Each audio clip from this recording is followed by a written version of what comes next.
मांग करके हैं। चलो, हम लोग पढ़ क्या रहे थे? फ्रांस की क्रांति। आज गुरुवार है। अच्छा।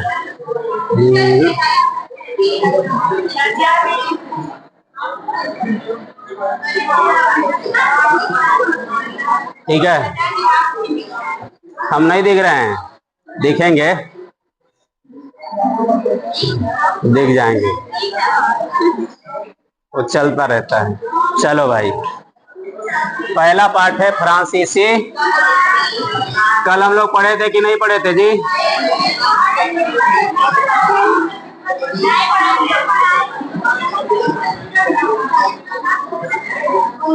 एक चीज ध्यान रखिएगा, जितना पढ़ाया जा रहा है उतना घर पे रिवीजन कर लिया करो। क्रांति, अब खुश हो? अच्छा बहन जी लोग क्रांति वाली बत्तियां पूरा याद रखती है। क्रांति रहेगा, घर पे चलता रहता है। आपके क्लास की कक्षा पनू कह रही हैं घर पे चलता रहता है। अरे आपको नहीं कहीं पता लगे, उसको बेचारी को बाहर निकलने ही ना दो। चलो, कल हम लोग पढ़ लिए थे कि फ्रांस में राजा कौन थे? लुई। ए छोटू, बुलाओ इसको। क्या लिख रहे हो? यो पढ़ लो ना, तो वो अपना डंडा लाएंगे तब तो पूरा पूरा होगा ही, हम लाएंगे तब फिर रोते भग जाओगे। चलो भाई, किस देश के बारे में था ये? फ्रांस। किस देश के बारे में? फ्रांस की राजधानी कहाँ पे है? पेरिस। फ्रांस की राजधानी कहाँ है? पेरिस। किस महाद्वीप में है? यूरोप। किस महाद्वीप है ये? इसलिए इसको ध्यान से पढ़ते रहना, क्योंकि हाई स्कूल में भी काम आएगा। हाई स्कूल में पहले चैप्टर का नाम है यूरोप में राष्ट्रवाद का उदय, और वो चैप्टर ना पूरा फ्रांस की क्रांति से ही लिया गया। आधा चैप्टर यही पढ़ना पड़ेगा। वो एक पेरिस, यही एक राजा थे। राजा का नाम क्या था? लुई 16वां। राजा का नाम क्या है? लुई। ये अपने यहाँ जैसे नाम होता है ना, मुकेश, रमेश, अजय, ये सब नहीं है, क्योंकि ये लोग यूरोप के हैं इसलिए नाम अलग है। इनका नाम है लुई 16वां। इनकी रानी का नाम क्या था? मेरी इंटरनेट नहीं, मेरी एंटोनेट। हमें लगा कह रही हूँ मेरी इंटरनेट। रानी का नाम है एंटोनेट। अलग अलग किताब में थोड़ा सा डिफरेंस इसका नाम मिलेगा, ठीक है, क्योंकि अपने यहाँ का नाम है नहीं कि इसका शुद्ध लिख दें, ये ट्रांसलेट कर करके ऐसे लाया गया है। भैया उस दिन हम लोग पढ़ लिए थे कि फ्रांस में 3 कैटेगरी के लोग थे। कितने कैटेगरी के? पहले कौन थे? पादरी लोग। ये वही लोग होते हैं जो पूजा करते हैं कहाँ पे? चर्च पे। तीनों चारों धर्म में ना 3-4 आदमी बहुत खतरनाक होता है। एक तो हिंदू धर्म में पंडित जी जो बहुत का तंत्र मंत्र जाने। मुस्लिम धर्म में एक खतरनाक मौलवी, पूरा फतवा तो जारी हो जाएगा तन को गलत करोगे तो। ऊपर से चर्च में जो बैठे होते हैं वो होते हैं पादरी, पूरे मतलब उसका देख रेख यही करते हैं। हम आपको बताए ना, जब 1600 सन चल रहा था उससे पहले किसी को यही नहीं पता था कि जो पृथ्वी है ये सूर्य के चक्कर लगा रही है। अब एक तो यूरोप में आदमी था, उसका नाम था कापरनिकस। क्या नाम था? कापरनिकस। कापरनिकस ना पहली बार बता दिया कि जो सूर्य है, सब लोग का ऐसा मानना था कि जो सूर्य है वो पृथ्वी का चक्कर लगा रहा है, पृथ्वी बीच में ही है। लेकिन कापरनिकस ना दूरबीन से देखा, कहा भाई साहब पृथ्वी ना सूर्य का चक्कर लगा रही है। और ये लोग इतने खतरनाक थे, कहे अच्छा तुम ऐसे कह सकते हो, यानी हमारे धर्म ग्रंथ में गलत लिखा हुआ है? कहा नहीं, मैंने ऐसा देखा है कि पृथ्वी सूर्य के चक्कर लगा रही है। इतना कहने के कारण ही ना इसको ले गया चौराहे पे, कापरनिकस को। ये सब ले गया, पादरी लोग ले गया चौराहे पे, वहीं पे उसको जला के मार दिया। कहा ऐसा कभी बोल नहीं सकते हो। अभी सन 2015 की घटना है। अपने यहाँ एक नेता थी, उनका नाम था निपुण शर्मा। एक बयान दे दी, उसके लिए उनको 5 साल पार्टियां से ही निकाल दिया गया, क्योंकि कभी कभी कोनो शब्द बहुत खतरनाक निकल जाता है। दूसरा जो मीडिया होती है, नॉर्मल बतिया भी रहता है उसको उछाल के एकदम तगड़ा कर देगी। अभी बिहार में एक मौलवी जी थे, योगी जी के बारे में थोड़ा शब्द निकल गया, उठा लिए उन्हीं को, मौलवी को ही। रीजन क्या है कि कभी कभी आदमी भाव में कुछ ज्यादा बोल जाता है। भाई पहले नंबर पे पादरी, दूसरे पे कुलीन वर्ग। कौन से वर्ग थे? कुलीन वर्ग। ये वही वर्ग हैं जो राजा से संबंधित है, माने दरबार में ये लोग रहते थे, या सेना प्रमुख, सेनापति, मंत्री, ये सब कुलीन वर्ग में ही आते थे। इसको तो तन को पैसा का दिक्कत था ही नहीं, क्योंकि चर्च में थे, ये अलगे से टैक्स मांग रहे थे। टैक्स का ही नाम टाइथ था, लेकिन ये धार्मिक कर भी लेते थे। कुलीन वर्ग वालों को पैसे की दिक्कत इसलिए नहीं था क्योंकि ये राजा से संबंधित लोग थे, दरबार में ही रहते थे, इनको तनख्वाह मिलता था। और लास्ट में तीसरा वर्ग और था। कौन सा वर्ग? किसान वर्ग। सबसे ज्यादा परेशान यही वर्ग था, किसान वर्ग। ठीक है। अब जो किसान वर्ग थे, इन्हीं को देना था टैक्स। क्या चीज? टैक्स। अभी भी हम लोग सरकार को टैक्स दे रहे हैं, तभी ये देश चल रहा है। अगर टैक्स देना बंद कर देंगे ना, मंत्री हमरे लोग के नियन आएंगे बगल में, कहेंगे भाई चाय पियाई दो। तो आज जितने विधायक सांसद है ना, दिख नहीं रहे हैं, ये अगर हम लोग टैक्स देना बंद कर देना, बगलिया में आएंगे और बताएंगे हम सांसद हैं, चलिए हमको भी चाय पिला दीजिए, क्योंकि पैसा मिलबे नहीं करेगा। लेकिन समस्या क्या है, हम लोग इतना टैक्स दे देते हैं कि उनको यहाँ आने की जरूरत नहीं। जब वोट मांगना होता है तब वो आते हैं और तुरंत पाँव गिर जाएंगे कि भैया वोट दीजिए। लेकिन जिस दिन आपका काम आ गया, वो जीत गए, उस दिन आपको जाना पड़ेगा पाँव गिरने के लिए कि भैया हमारा भी सुन लीजिए। उल्टा है भाई। किसान कितने परसेंट थे? 98। कितने परसेंट? और टैक्स को देना है, इसमें से 90% लोग को तो टैक्स भी देते थे, और 90% टैक्स यही देते थे। बाकी 10% इधर उधर से नहीं, पूरा देश चल रहा था इन्हीं के टैक्स से। और हो जाता है इनके अकाल। क्या चीज हो जाता है? अकाल। अकाल का मतलब ऐसा वातावरण या ऐसा जलवायु हो जाए, या तो बहुत ज्यादा बारिश हो जाए, या बहुत ज्यादा ठंडी हो जाए, या बहुत ज्यादा गर्मी हो जाए। इनके फसल खराब हो गई, राजा के पास सब पहुंच गए मांगने के लिए मदद। राजा मदद भी दिया नहीं, ऊपर से रानी सुनाई ही दी थी। क्या सुनाई थी? हाँ। अभी सबको गुस्सा आ गया और ये लोग दिमाग लगाए, कहे कि हमको इसको उतारना ही है गद्दी से। अब हुआ क्या, इसके खिलाफ हो गया विद्रोह। विद्रोह हुआ 14 जुलाई को। कितना जुलाई को? 14 जुलाई 1789। 1700। ये सब याद है कि नहीं? अगर शुरू से ही याद रहेगा तो हाई स्कूल में आपको बहुत मदद मिलेगी, पढ़ने की जरूरत ज्यादा नहीं पड़ेगा। लेकिन यही नहीं याद रहेगा तो यक्को समझ नहीं आएगा। ठीक है। 1789 में। और ये जो क्रांति हुआ ना, एक जगह था बस्तील। कौन सा जगह था? बस्तील। बस्तील में ही हो गया क्रांति। बस्तील जो जगह है वो पहले हवेली था, बाद में उसको जेल बना दिया गया था, क्योंकि रानी आई थी, नया घर मांगने के चक्कर में उसको किला बनाया, किला के बाद में जेल बना दिया। जिसको भी पकड़े ले जाए बस्तील के किला में। बास्तील नाम रहता है उसका। बापे आग मात्रा आधा सा, तापे बड़ी मात्रा उल्ला, बास्तील। भैया यहीं पे ना, जब इसको आप लोग अगर अपने यहाँ प्राचीन हिस्ट्री पढ़े होंगे तो एक वाक्य आता है, वहां पे देखेंगे कि एक अपने यहाँ घनानंद वाले राजा थे। याद है कि नहीं? घनानंद नाम में नहीं याद है? चाणक्य याद है? चाणक्य जो थे आचार्य थे, टीचर थे, पढ़ा रहे थे, और वो गए थे समझाने के लिए घनानंद को कि भैया अपने यहाँ ना सिकंदर आक्रमण करने वाला है, और ऐसा करिए आप सेना वेना भेजिए या अपना सेना तैयार कर लीजिए, क्योंकि सेना नहीं तैयार करोगे सिकंदर बहुत सारा दुनिया जीत करके आया है, बस अपने नंबर है। घनानंद तो सोच ही रहा था, लेकिन उसकी रानी आ गई बीचों में। कहीं बताओ, एक नॉर्मल टीचर तुम्हें समझा रहा है क्या करना है। गुस्सा आ गया, कहा इस पंडित जी को पहले उठा के बाहर फेंक दो, हमको समझाएगा ही। पंडित जी खड़े थे, चाणक्य उठाया, सब आदमी फेंक दिया बाहर, गिरे धांस से।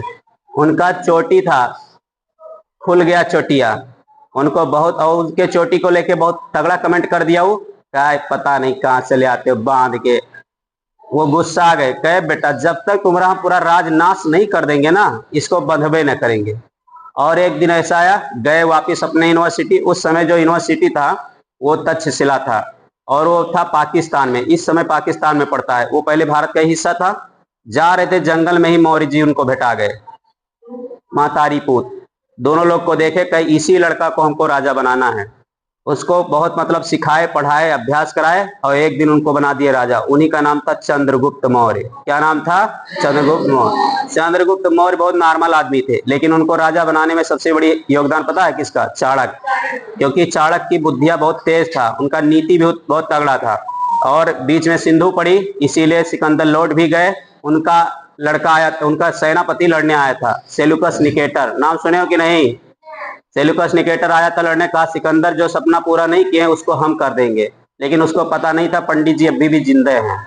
जैसे आए ना, चंद्रगुप्त मौर्य हरा ही दिया उनको। थोड़ा थोड़ा सेना करके चाणक्य अपने कुछ लोगों को भेज देते थे, मार दिया आधा सेना पहले ही। सेल्यूकस निकेटर हार जाते हैं।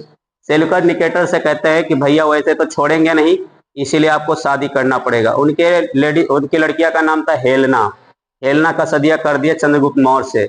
जितना ईरान, इराक, अफगानिस्तान है नहीं, पूरा दान दे के चला गया था दहेज में, क्योंकि यूपी बिहार में दहेज वाला प्रथा बहुत आगे है। मांगने के लिए पूरा घर धर मांग लेगा, भले ही खिला ना पाए लेकिन मांग लेगा। अब हुआ क्या भैया, बस्तील के किला में ना आक्रमण हुआ, सब लोग तोड़ ताड़ के इनका गोला बंदूक उठा ले गए। अब होता क्या है कि राजा को लगने लगा ना कि एक दिन ऐसा आएगा जिस दिन हमको इस गद्दी से उठा के फेंक देगा। अपने ससुराल से मंगवाया सेना। सेना को देखते ही जनता भड़क गई, कहीं हमारे यहाँ का मैटर था, यहाँ निपटाना चाहिए था, उनको काहे बुला लिए जी। और इसको ना गद्दी से हटा देते हैं 1700 की सन में, 89 में, 1789 में ये राजा को हटा दिए। और इस समय जब राजा को हटाया गया ना, तो यहाँ का एक नया शासक आया, उसका नाम था रोबेस्पियर। क्या नाम था? रोबेस्पियर। नाम याद रखना है क्योंकि इसके बाद एक एक आते रहते हैं। रोबेस्पियर। अब होता क्या है ना, रोबेस्पियर प्रशासन चलाता है फ्रांस का। किस देश का? फ्रांस का। लेकिन ये बहुत खतरनाक आदमी था रोबेस्पियर। इसके दिमाग में एक बात चलने लगा कि जब पहले राजा थे तो उस समय सबसे ज्यादा ऐश कौन किया है? पादरी लोग। और दूसरे कौन ऐश कर लिए? कुलीन वर्ग। इसीलिए ना इसने दिमाग लगाया और कहा इनके ऊपर सबके जितने लोग हैं असेंबली में कार्यवाही होगा, ये जितने लोग पैसा लूटे हैं सबके ऊपर कार्यवाही होगा। एक एक का लिस्ट बनवाया था राजा से, पादरी का भी, कुलीन का भी, और एक आदमी और था, उसी का नाम था गिलोटीन। क्या नाम था? गिलोटीन। गिलोटीनिया को बुलाया और कहा एक मशीन बनाओ तगड़ा, खंदरने वाला। कटिया का मशीन देखे हो कि नहीं, जिससे चारा बाला जाता है, देखे हो? बस वैसे था, लेकिन चारा मशीन को ऐसे घुमाया जाता है, उसको घुमाना नहीं पड़ता था, ऐसे खींच के छोड़ देता था, जाता छक्के से काट के चला जाए। भाई सबका लिस्ट इकट्ठा कर लिया। लिस्ट इकट्ठा करने के बाद हुआ क्या, एक एक लोग को चौराहे पे बुलाए। जितने पादरी वर्ग के लोग थे, कुलीन थे, राजा के दरबारी लोग थे, इसको ऐसे लग रहा था कि देश को ना बर्बाद किया है, बहुत अत्याचार किया ये सब, इसलिए इसको काटना जरूरी है। इन सबको बुला बुला करके काटना शुरू कर दिया चौराहे पे। अब हुआ क्या, पूरा ये कहानी चला 93 तक। कितने सन तक? 93, 1793। 1793 ईस्वी तक बहुत ज्यादा रक्तपात कर दिया ये। गिलोटिन मशीन देखे हो सब लोग कि नहीं? यूट्यूब पे जाना, यूट्यूब चैनल अपना बन गया है, देखे हो कि नहीं सब लोग? उस पे सर्च करिएगा यूट्यूब पे, पहले @ ये वाला, फिर अनिल सर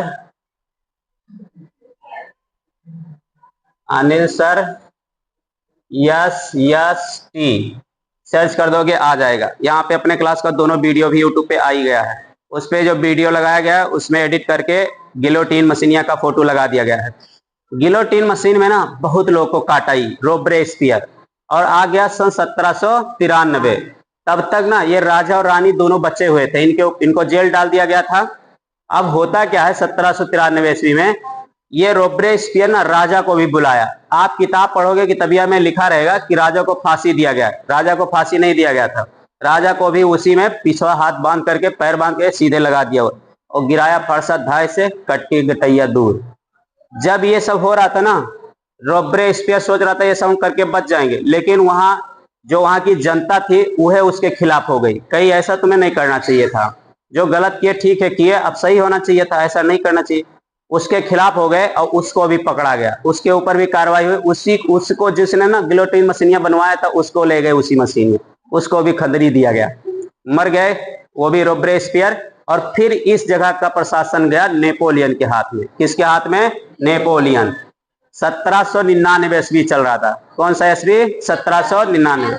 1799 ईस्वी में जो नेपोलियन था ये फ्रांस का राजा बनता है, सम्राट, शासक। और होता क्या है, 1804 ईस्वी में एक ठो संविधान लाया। उस संविधान का नाम था नागरिक संहिता। कौन सा संहिता? नागरिक। जिसमें लिखा था कि कैसे अपने देश में नागरिक रहेंगे।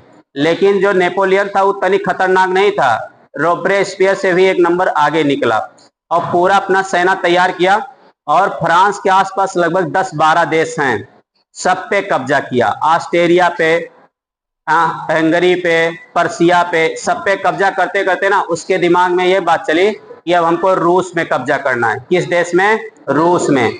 और जो नेपोलियन बोनापार्ट था ये ना पूरा 15 साल तक युद्ध किया, पूरा किया 23 साल तक, लेकिन 15 साल लगातार युद्ध किया और उसमें ना इसके 30 लाख सैनिक मारे गए। कितने लाख सैनिक? 30 लाख। 30 लाख सैनिक मारे गए और ये लड़ाई करने पहुंच गया रूस। किस देश में? रूस में। और रूस का जो एरिया है वो आधा एरिया साइबेरिया है। कैसा एरिया? साइबेरिया। साइबेरिया वो एरिया होता है जहां बहुत ज्यादा बर्फ पड़ते हो और बर्फ वाले एरिया में लड़ाई करना आसान नहीं है। ये पहुंच गए भैया, 15 साल से सैनिक भी थके हुए थे और जैसे रूस में गए आक्रमण करने के लिए, रूस की सेना बहुत चतुर थी। वहां होता क्या था, जैसे जान पाए ना कि नेपोलियन का सेना आया है आक्रमण करने, जिस जगह पे लड़ाई होता था वहां रूस के लोग जाते थे, पूरा गांव जला देते। उन्हीं रूसे का गांव था, पूरा गांव जला देते थे। जो खाने पीने का सामान है वो भी उठवा लेते थे वहां से, कि ताकि सेना को भोजन भी ना मिल पाए, रहने का व्यवस्था ना मिल पाए। और जो साइबेरिया में एक बार गया ना, समझ जाओ कि जब वापिस आएगा तो बर्फ का सिल्ली बन के आएगा। यहीं पे नेपोलियन बोनापार्ट के बहुत सारे सैनिक मारे गए, हार गया ये वहां पे। और भैया ये सन चला था 1518 में। कौन सा सन? 1518। आपसे प्रश्न पूछेगा कि नेपोलियन बोनापार्ट किस जगह पे युद्ध करने के लिए गया था? रूस में। कहां पे गया था? रूस में। और कहेगा सन कौन सा है? 1518। युद्ध का नाम है वाटरलू। युद्ध का नाम क्या हो जाएगा? वाटरलू। कहेगा कि नेपोलियन बोनापार्ट का पराजय किसमें हो गया? वाटरलू के युद्ध में। कहेगा किस देश में हुआ था? रूस में। क्यों हो गया? क्योंकि वहां पे ठंडी एरिया थी। कैसी एरिया थी? ठंडी। दूसरा, वो जो सैनिक थे रूस के, वो खाने पीने का सामान जला देते थे, पूरा गांव में फूंक देते थे। इसको खाने पीने का भी सामान नहीं मिला। फिर एक दिन ऐसा हुआ कि सन 1823 चलने लगा। 21-23 के बीच में नेपोलियन बोनापार्ट को हो गया जुकाम, खतरनाक बीमारी, मरी गया। जैसे मर गए ना, फिर से नए नए शासक आए। इसके लुईस फ्लामा वंश के भी लोग आए थे शासन करने। और फाइनली आ जाता है सन 1843। कौन सा सन? 1843। जब महिलाएं भी शुरू कर दी। कई भैया पूरा फ्रांस का मार हो गया, इतने शासक आए लेकिन हमारा नाम दूर दूर तक है ही नहीं, हमको कब मिलेगा आजादी? अब जो फ्रांस देश है, फ्रांस में 1746 में महिलाओं को मिला था वोट देने का अधिकार। क्या देने का अधिकार? वोट देने। मतलब राजा बनेगा कि नहीं बनेगा, राज चलेगा कि नहीं चलेगा, यह अधिकार मिलता है इनको 1846 में। बाकी हम लोग कल पढ़ लेंगे, ठीक है।